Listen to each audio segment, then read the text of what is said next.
One by one. ఎవరి దగ్గర ఉంది మైక్? మైక్ ఎవరి దగ్గర ఉందండి? Wait okay sir. To my left to my right? To your left. చలమ్మా చెప్పమ్మా.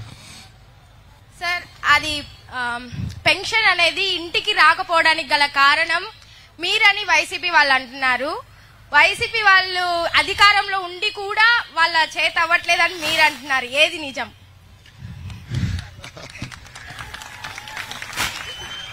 చెల్లమ్మ, నిజం గడప దాటి లోపల అబద్ధం ప్రపంచం చుట్టూ తిరిగి వస్తుంది.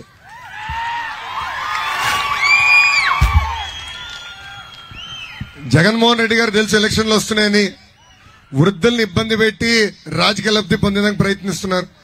వాళ్ళే కావాలని వాలంటీర్ల చేత ప్రచారం చేయించారు. అది తెలుసుకున్న ఎలక్షన్ కమిషన్ వాలంటీర్ని ప్రభుత్వ బాధ్యతల నుంచి దూరం పెట్టింది. 2 నెలలు దూరం పెట్టింది. అందుకే పెన్షన్ నేరుగా ఇంటికి అందించలేకపోతున్నారు. తెలుగుదేశం జనసేన పార్టీ కలిసికట్టు మేలు రిప్రజెంటేషన్ ఇచ్చాం.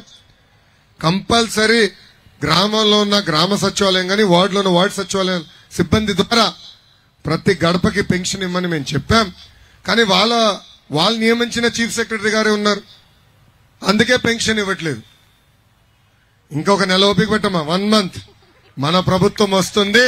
వృద్ధులకి నేరుగా పెన్షన్ అందించే బాధ్యత మేము తీసుకుంటాం. Thank you. Thank you. Before we go to audience, I have one more question అన్న.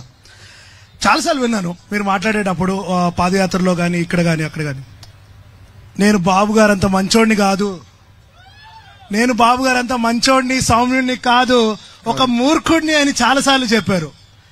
ఎందుకన్నా? అసలు మూర్ఖుడు అంటే ఏంటి? అసలు మీరు ఏం చేద్దాం అనుకున్నారు? బాలయ్య బాబు,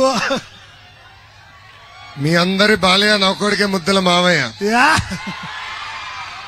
మన బాలయ్య.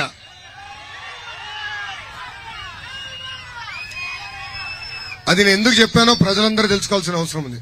ప్రత్యేకంగా యువత తెలుసుకోవాల్సిన అవసరం.